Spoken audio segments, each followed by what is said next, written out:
Habíamos dicho que estos calibres están francamente en desuso, sustituidos en los procesos productivos por calibres que dan el valor de la magnitud y cada vez más sustituidos por mediciones electrónicas y calibres múltiples, que son mucho más flexibles, permiten el registro de los datos y por otra parte permiten la manipulación de los datos, como ocurre en los procesos productivos totalmente automatizados, llegando a lograr que el calibre dialogue con el proceso productivo, dándole información de tal manera que sea corregido automáticamente. Cosa que estos calibres fijos ciertamente no permiten, tienen que ser todo realizado por el operador, por el hombre.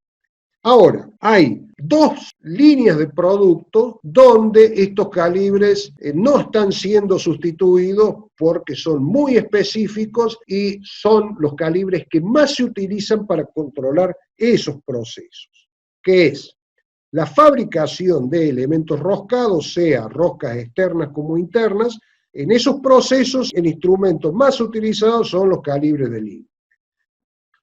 La razón fundamental de este asunto es que la rosca es un elemento complejo que tiene una multitud de dimensiones en el mismo elemento, varios diámetros, distintas longitudes, radios, otras características que no son dimensionales, por ejemplo, ángulos, muchas características todas juntas en un mismo elemento, y estos instrumentos son muy prácticos y dan resultados muy buenos en las mediciones, midiendo muy rápido en ese tipo de elementos mecánicos.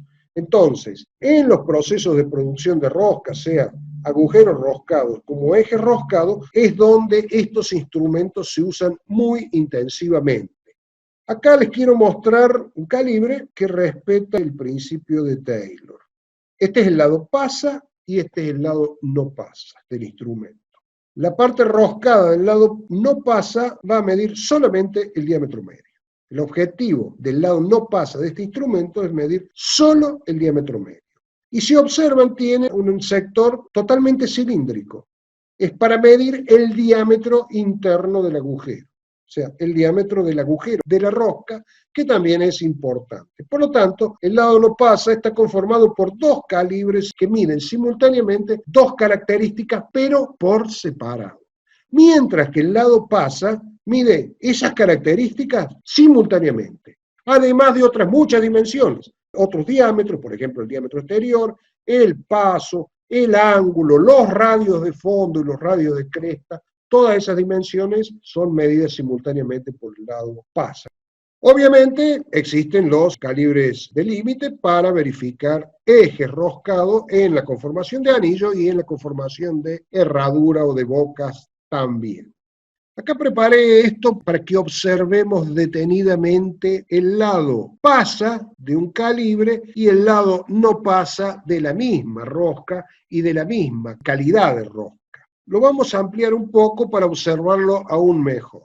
Si nosotros analizamos la forma del perfil del lado pasa, vamos a ver triángulos equiláteros perfectamente conformados, como debe ser una rosca. O sea, conteniendo todas las dimensiones que conforman la rosca, que tienen que ver con el diámetro de fondo, el diámetro mayor, el diámetro medio, el paso, el ángulo de su filete, los radios de fondo y de cabeza, bueno, todas las dimensiones perfectamente conformadas. Y observamos el lado no pasa, solo la parte de roscas, no observemos la parte cilíndrica, la parte de rosca, vemos un triángulo que resulta deformado.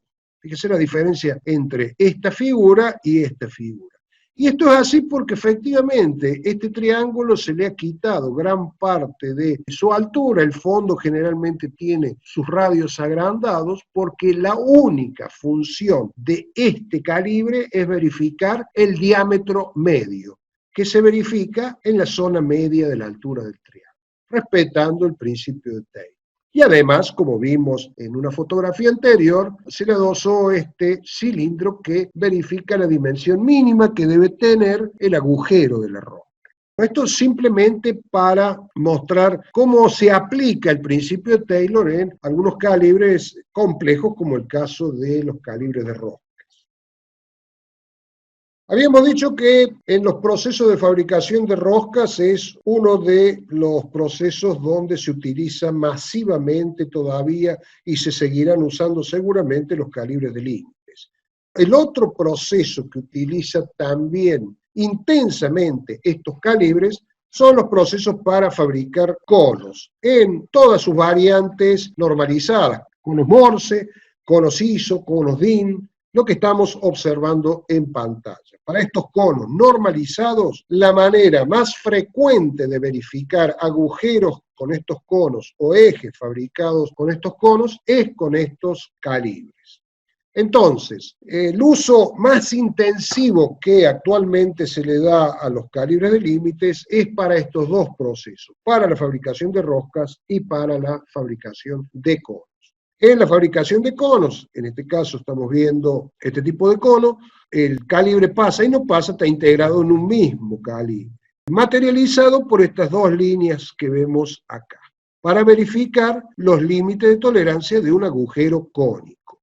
Estas dos líneas significan la dimensión mínima, la línea de la izquierda, y la dimensión máxima que puede tener un cono, la línea de la derecha, enrazando entre estas dos líneas la superficie que determina la boca, la dimensión más grande del cono entre esas dos líneas. En el caso de la fabricación de ejes cónicos, el calibre también está conformado por el lado pasa por esta superficie y el lado no pasa por una superficie que está en un escalón un poco más arriba. De tal manera que la superficie límite de la parte menor del cono tiene que enrazar entre estas dos superficies.